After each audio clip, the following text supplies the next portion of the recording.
ದರ್ಶನ್ 8 ತಿಂಗಳುಗಳ ಬಳಿಕ ಮೊದಲ ಬಾರಿಗೆ ಸಾರ್ವಜನಿಕವಾಗಿ ಕಾಣಿಸಿಕೊಂಡಿರುವಂಥದ್ದು. ಅಭಿಮಾನಿಗಳ ದಾಸನ ಸಂದೇಶ ಆದ್ರೂ ಏನು? ನಾನ್ ಕನ್ನಡಿಗ, ಕನ್ನಡ ಬಿಟ್ಟು ಹೋಗಲ್ಲ, ಕರ್ನಾಟಕ ಬಿಟ್ಟು ಹೋಗಲ್ಲ, ಪದೇ ಪದೇ ಕ್ಷಮೆ ಕೇಳಿದ್ದು ಯಾರನ್ನ? ಇದು ಚದುರಂಗದ 2ನೇ ಸ್ಟೋರಿ. ಸೆಲೆಬ್ರಿಟೀಸ್.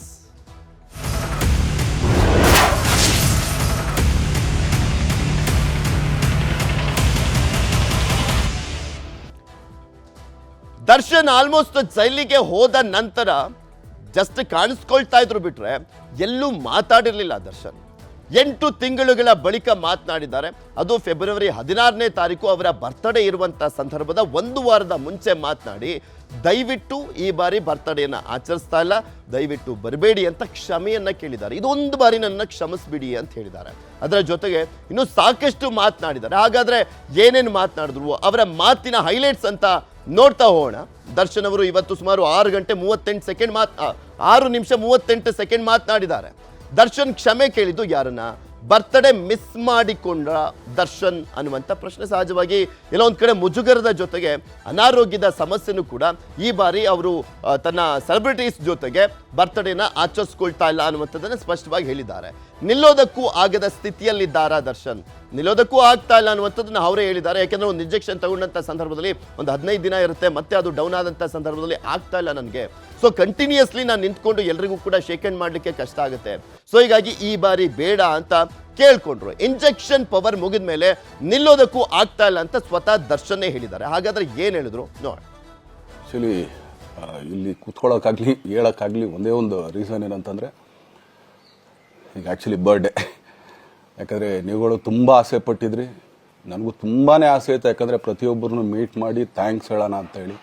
ಯಾಕಂದರೆ ಪ್ರತಿ ಸಲ ನೀವು ಬಂದಾಗಲೂ ಎಲ್ರಿಗೂ ನಿಂತ್ಕೊಂಡೆ ಆ್ಯಕ್ಚುಲಿ ಕೈ ಕೊಟ್ಕೊಂಡು ಎಲ್ರಿಗೂ ಒಂದು ಥ್ಯಾಂಕ್ಸ್ ಇಲ್ಲ ವಿಶಸ್ ತೊಗೊಳ್ತಾ ಇದ್ವಿ. ಬಟ್ ಈ ಸಲ ಒಂದೇ ಒಂದು ಪ್ರಾಬ್ಲಮ್ ಏನಂತಂದರೆ, ಏನೋ ದೊಡ್ಡ ಪ್ರಾಬ್ಲಮ್ ಅಂತ ನಾನು ಹೇಳ್ತಲ್ಲ, ನನ್ನ ಹೆಲ್ತ್ ಇಶ್ಯೂ ಅಷ್ಟೇ, ಇನ್ನೇನೂ ಇಲ್ಲ.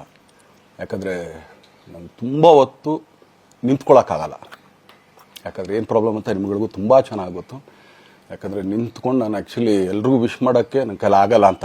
ಯಾಕಂದರೆ ಯಾವಾಗ ಇಂಜೆಕ್ಷನ್ ತೊಗೊಳ್ತೀನೋ ಒಂದು 15-20 ದಿನ ಅಲ್ಲಿ ಬಿ ಓಕೆ. ಬಟ್ ಆಮೇಲೆ ಮತ್ತೆ ಅದ್ರ ಪವರ್ ಕಮ್ಮಿ ಆಗ್ತಿರಂಗೆ ಪೇನ್ ಸ್ಟಾರ್ಟ್ ಆಗುತ್ತೆ.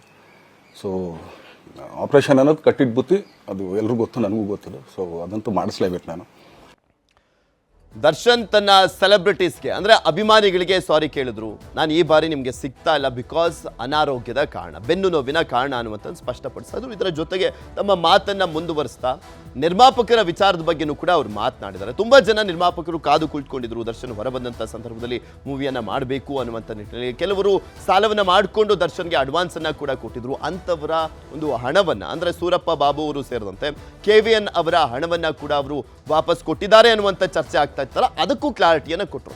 ಎಷ್ಟು ದಿನ ಕಾದಿರುವಂತ ನಿರ್ಮಾಪಕರಿಗೆ ಅನ್ಯಾಯ ಆಗಲ್ವಾ ಅನ್ನುವಂಥ ಪ್ರಶ್ನೆ ಕಾಡಿದ್ರು ಕೂಡ ದರ್ಶನ್ ಕೆಲವೊಂದು ಕ್ಲಾರಿಟಿಯನ್ನು ಕೊಟ್ಟಿದ್ದಾರೆ. ಯಾವ ಕಾರಣಕ್ಕೋಸ್ಕರ ನಾನು ಹಣವನ್ನು ವಾಪಸ್ ಕೊಡ್ತಾ ಇದ್ದೀನಿ ಅಂತ. ಸೆಲೆಬ್ರಿಟಿಗಳ ಕ್ಷಮೆ ಕೇಳಿದಂಥ ದಾಸ ಕ್ಷಮಿಸ್ತಾರ ಅಭಿಮಾನಿಗಳು ಅಂತ. ಅವರು ಆ ತಪ್ಪನ್ನ ಮಾಡಿದಂಥ ಸಂದರ್ಭದಲ್ಲಿ ಜೈ ಡಿ ಬಾಸ್ ಅಂತ ಹೇಳ್ತಾ ಇದ್ದಂಥ ಅಭಿಮಾನಿಗಳು ಈಗ ಬಿಟ್ಬಿಡ್ತಾರ? ಅದರಲ್ಲೂ ಭಾವುಕವಾಗಿ ಮಾತನಾಡಿರುವಂಥದ್ದು ದರ್ಶನ್ ಬಿಟ್ಬಿಡ್ತಾರ? ಇದೊಂದ್ಸಲಿ ಕ್ಷಮಿಸ್ಬಿಡಿ ಅಂತ ಕೇಳಿರುವಂಥ ಸಂದರ್ಭದಲ್ಲಿ ಸಹಜವಾಗಿ ಇನ್ನಷ್ಟು ಅನುಕಂಪ ಅನ್ನುವಂಥ ಜಾಸ್ತಿ ಆಗ್ತಾನೆ ಇರುತ್ತೆ.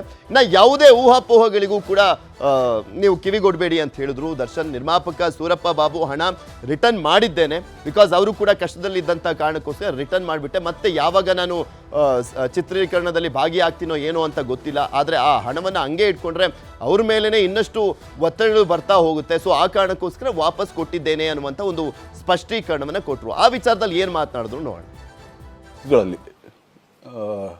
ಯಾರಾದ್ರು ನಾನು ಒಪ್ಕೊಂಡಿದ್ದೀನಿ ಸಿನಿಮಾಗಳು. ಸೊ ಯಾಕಂದರೆ ನಾನೆಲ್ಲ ನನ್ನ ನಿರ್ಮಾಪಕರಿಗೂ ಥ್ಯಾಂಕ್ ಹೇಳೋಕ್ಕೆ ಇಷ್ಟಪಡ್ತೀನಿ. ಯಾಕಂದರೆ ಇಷ್ಟು ದಿನ ಕಾದರು. ಸೊ ಅದೊಂದು ರೀಸನ್ಗೋಸ್ಕರ ಅವ್ರುಗಳು ಆ್ಯಕ್ಚುಲಿ ಇಷ್ಟು ದಿನ ಕಾದಿದ್ದಾರೆ. ನಾನು ಅವ್ರುಗಳಿಗೆ ಅನ್ಯಾಯ ಮಾಡಬಾರ್ದು. ಯಾಕಂದರೆ ಅವರು ಒಂದು ಏನೇನೋ ಪ್ರಾಜೆಕ್ಟ್ಗಳು ಅಂದ್ಕೊಂಡಿರ್ತಾರೆ ಅಂಥೇಳಿ. ಸೊ ಅದಕ್ಕೋಸ್ಕರ ಸ್ವಲ್ಪ ಇದು ಮಾಡ್ತಾಯಿದ್ದೀನಿ. ಯಾಕಂದರೆ ಎಲ್ಲರಿಗೂ ಪುಷ್ ಆಗುತ್ತೆ ಅಲ್ಲಿವ್ರಿಗೆ ಪುಷ್ ಮಾಡೋಣ ಅಂತ ನಾನು ಟ್ರೈ ಮಾಡ್ತಾಯಿದ್ದೀನಿ, ಇಲ್ಲ ಅಂತಲ್ಲ.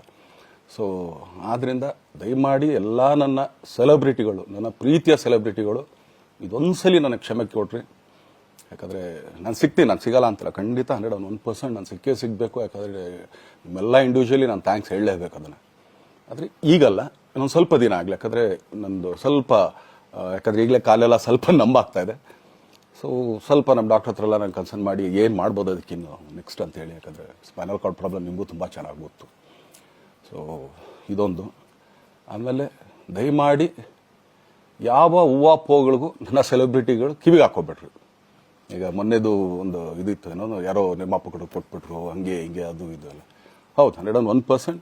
ಯಾಕಂದರೆ ಸೂರಪ್ಪ ಬೊಬ್ಬ ಅವ್ರಿಗೆ ಆ್ಯಕ್ಚುಲಿ ವಾಪಸ್ ಕೊಟ್ಟಿದ್ದು ಏನಕ್ಕೆ ಅಂತಂದರೆ, ಸೂರಪ್ಪ ಬೊಬ್ಬ ಅವ್ರು ಆ್ಯಕ್ಚುಲಿ ನಾನು ಹತ್ರ ಸಿನಿಮಾ ಮಾಡೋಕ್ಕೆ ಬಂದಾಗ ಅವ್ರದ್ದು ತುಂಬ ಕಮಿಟ್ಮೆಂಟ್ಸ್ ಏನೋ ಇತ್ತು ಪಾಪ. ಸೊ ಸಿನಿಮಾ ಆದರೆ ನನ್ನ ಕಮಿಟ್ಮೆಂಟ್ಸ್ ಎಲ್ಲ ಇದಾಗುತ್ತೆ ಅಂತ, ಯಾಕಂದರೆ ಇಂಡಸ್ಟ್ರಿಲಿ ನನಗೆ ಗೊತ್ತಿರೋರೊಬ್ಬರು ತುಂಬ ಪರಿಚಯ ಇರೋರು, ಅವ್ರನ್ನ ಕರ್ಕೊಂಬಂದು ಹಿಂಗಿದೆ ದರ್ಶನ ಮಾಡೋಣ, ಸರಿ ಅಣ್ಣ ಮಾಡ್ಕೊಡ್ತೀನಿ ಅಂತ. ಬಟ್ ಈಗ ಆ್ಯಕ್ಚುಲಿ ಈಗ ನಡೆದಿದ್ದು ನಿಮಗೂ ಗೊತ್ತು, ಯಾಕಂದರೆ ಟೈಮೆಲ್ಲ ವೇಸ್ಟ್ ಆಗೋಯ್ತು. ಈ ಟೈಮಲ್ಲಿ ಮತ್ತೆ ಅವ್ರ ದುಡ್ಡನ್ನ ಇಟ್ಕೊಡಿದ್ರೆ ಪಾಪ ಅವ್ರಿಗೆ ಇನ್ನೂ ಕಮಿಟ್ಮೆಂಟ್ ಜಾಸ್ತಿ ಆಗುತ್ತೆ. ಸೊ ಅದಕ್ಕೋಸ್ಕರ ಸರ್ ನಿಮ್ಮ ಕಮಿಟ್ಮೆಂಟ್ ತೀರಿಸ್ಕೊಳ್ಳಿ. ಸೊ ಮುಂದಕ್ಕೆ ಒಂದು ಒಳ್ಳೆ ಸಬ್ಜೆಕ್ಟ್ ಸಿಗ್ದಾಗ ಖಂಡಿತ ಮಾಡೋಣ ಅಂತ ಅಷ್ಟೇ. ದರ್ಶನ್ ಅವರ 6:38 ಆ ವಿಡಿಯೋದಲ್ಲಿ ಪ್ರಮುಖವಾಗಿ ಕ್ಷಮೆ ಕೇಳಿದ್ದು ಸೆಲೆಬ್ರಿಟೀಸ್ಗೆ. ಅದಾದ್ಮೇಲೆ ನಿರ್ಮಾಪಕರ ವಿಚಾರಕ್ಕೆ ಸಂಬಂಧಪಟ್ಟಂತೆ ಒಂದು ಕ್ಲಾರಿಟಿಯನ್ನು ಕೊಟ್ಟಿದ್ದು. ಅದರ ಜೊತೆಗೆ ನಾನು ಕನ್ನಡ ಚಿತ್ರರಂಗ ಬಿಟ್ಟು ಇನ್ಯಾವ ಚಿತ್ರರಂಗಕ್ಕೂ ಹೋಗೋದಿಲ್ಲ, ಇಲ್ಲೇ ಇರ್ತೀನಿ, ಇಲ್ಲೇ ಸಾಯ್ತೀನಿ ಅನ್ನುವಂಥದ್ರ ಬಗ್ಗೆ ಮಾತನಾಡಿದ್ರು. ಅದಕ್ಕೊಂದು ಎಕ್ಸಾಂಪಲ್ ಅನ್ನು ಕೂಡ ಕೊಟ್ಟರು. ಕಾವೇರಿ ವಿಚಾರವನ್ನು ಪ್ರಸ್ತಾಪ ಮಾಡ್ತಾ ಹೇಳಿದ್ರು. ಅವರ ಬೌಂಡ್ರೀಸ್ ಏನು ಅನ್ನುವಂಥದ್ದನ್ನು ಕೂಡ ಹೇಳ್ತಾ ಹೋದ್ರು. ಅದು ಕೂಡ ನೋಡ್ತಾ ಹೋಗೋಣ. ನಾನಂತೂ ಎಲ್ಲಿಗೂ ಹೋಗೋದಿಲ್ಲ, ನಾನು ಕನ್ನಡಿಗ, ಕನ್ನಡ ಚಿತ್ರರಂಗದಲ್ಲೇ ಇರ್ತೇನೆ. ಮಡಿಕೇರಿಯಲ್ಲಿ ಅಂದರೆ ಕೊಡಗಿನಲ್ಲಿ ಹುಟ್ಟಿದ್ದಂಥದ್ದು. ಹಾಗೆ ಕಾವೇರಿ ಎಲ್ಲಿ ಹುಟ್ಟುತ್ತೆ ಎಲ್ರಿಗೂ ಕೂಡ ಗೊತ್ತಿದೆ ಅಲ್ವಾ. ಕಾವೇರಿ ಹುಟ್ಟಿದ್ದು ಕೊಡಗಲ್ಲಿ, ನಾನು ಹುಟ್ಟಿದ್ದು ಕೂಡ ಕೊಡಗಲ್ಲಿ. ಹಾಗೆ ಅದು ತಮಿಳ್ನಾಡಿಗೆಲ್ಲ ಹೋಗ್ಬೋದು, ಆದರೆ ನಮ್ಮ ಬೌಂಡ್ರಿ ಏನು ಮೇಕೆದಾಟವರೆಗೂ. ನಂದು ಕೂಡ ಅಷ್ಟೇ, ನಾನು ಕರ್ನಾಟಕದಲ್ಲೇ ಇರ್ತೀನಿ ಕೊನೆವರೆಗೂ ಅಂತ ಹೇಳಿದ್ರು. ಬೇಕಿದ್ರೆ ಡಬ್ಬಿಂಗ್ ಎಲ್ಲ ಆಗ್ಬೋದು, ಆದರೆ ನಾನು ನಟನೆ ಮಾಡೋದು ಮಾತ್ರ ಕನ್ನಡ ಚಿತ್ರರಂಗದಲ್ಲಿ, ಕನ್ನಡ ಮೂವಿಗಳಲ್ಲಿ ಮಾತ್ರ ಅಂತ ಹೇಳಿದ್ದಾರೆ. ಕನ್ನಡ ಭಾಷೆ ಬಿಟ್ಟು ಬೇರೆ ಯಾವ ಭಾಷೆಯಲ್ಲೂ ಕೂಡ ಸಿನಿಮಾ ಮಾಡಲ್ಲ ಅನ್ನುವಂಥದ್ದನ್ನು ಕಡ್ಡಿ ತುಂಡು ಮಾಡಿದ ರೀತಿಯಲ್ಲಿ ಸ್ಪಷ್ಟವಾಗಿ ತಿಳಿಸಿದ್ರು. ಆ ಬಗ್ಗೆ ಏನು ಮಾತನಾಡಿದ್ರು ನೋಡೋಣ.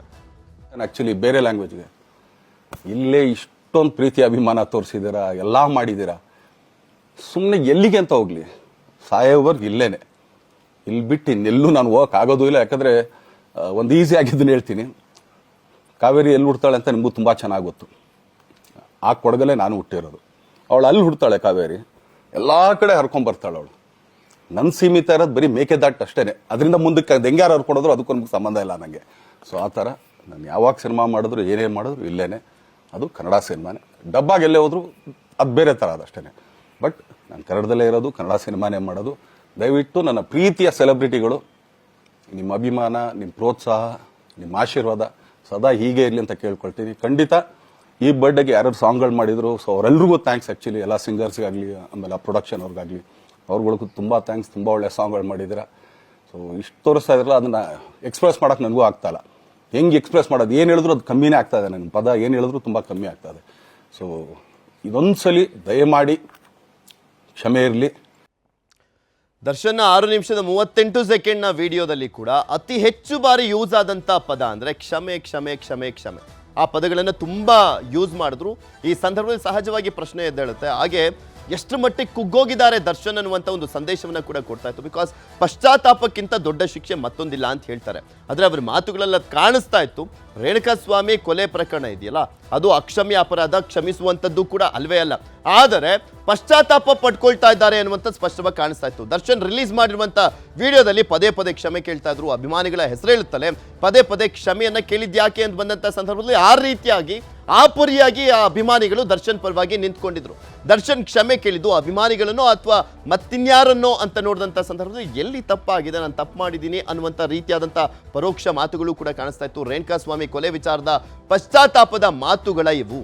ರೇಣುಕಾಸ್ವಾಮಿ ಪೋಷಕರ ಕ್ಷಮೆ ಕೇಳುವಂಥ ಪ್ರಯತ್ನ ಏನಾದರೂ ಆಯ್ತಾ ಅನ್ನುವಂಥ ಪ್ರಶ್ನೆ ಕೂಡ ಇದೆ. ಯಾಕೆಂದರೆ ಯಾಕೆ ಡೈರೆಕ್ಟಾಗಿ ಕೇಳ್ಬಿಡ್ಬೋದಿತ್ತಲ್ಲ ಹಾಗಾದರೆ ಅನ್ನುವಂಥ ಪ್ರಶ್ನೆಗಳು ನಿಮಗೂ ಮೂಡಿರ್ಬೋದು.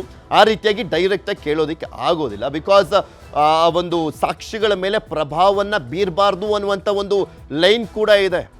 ಷರತ್ತನ್ನು ಕೊಟ್ಟಂಥ ಸಂದರ್ಭದಲ್ಲಿ ಜಾಮೀನನ್ನು ಕೊಟ್ಟಾಗ ಆ ಷರತ್ತುಗಳಿದಾವಲ್ಲ, ಸೊ ಹೀಗಾಗಿ ಬಹಿರಂಗವಾಗಿ ಆ ರೀತಿಯಾಗಿ ಮಾತನಾಡಲಿಕ್ಕೆ ಆಗೋದಿಲ್ಲ. ಸೊ ಹೀಗಾಗಿ ಪದೇ ಪದೇ ಕ್ಷಮೆ ಕ್ಷಮೆ ಕ್ಷಮೆ ಅನ್ನುವಂಥದ್ರ ಜೊತೆಗೆ ಪಶ್ಚಾತ್ತಾಪ, ನಾನು ಕೂಡ ಕುಗ್ಗೋಗಿದ್ದೇನೆ, ತಪ್ಪನ್ನು ಮಾಡಿದ್ದೇನೆ ಅನ್ನುವಂಥ ರೀತಿಯಾದಂಥ ಪರೋಕ್ಷವಾದಂಥ ಮಾತುಗಳು. ಹಾಗೆ ತನ್ನ ಅಭಿಮಾನಿಗಳಿಗೆ ಕ್ಷಮೆಯನ್ನು ಕೇಳ್ತಾ ಇನ್ನು ಬೇರೆಯವ್ರನ್ನ ಯಾರನ್ನ ನಾನು ಕ್ಷಮೆಯನ್ನು ಕೇಳ್ಬೋದು, ಆ ಅಭಿಮಾನಿಗಳ ಹೆಸರಲ್ಲೇ ಕೇಳಿದಂತೆ ಕಾಣಿಸ್ತದೆ. ನೋಡೋಣ ಏನೇನಾಗುತ್ತೆ ಮುಂದಿನ ದಿನಗಳಲ್ಲಿ ಅಂತ. ಇದು ಇವತ್ತಿನ ಚದುರಂಗ. ನೋಡ್ತಾರೆ ನ್ಯೂಸ್ 18, ಜಾಲ ನಮ್ಮದು, ಬಲ ನಿಮ್ಮದು.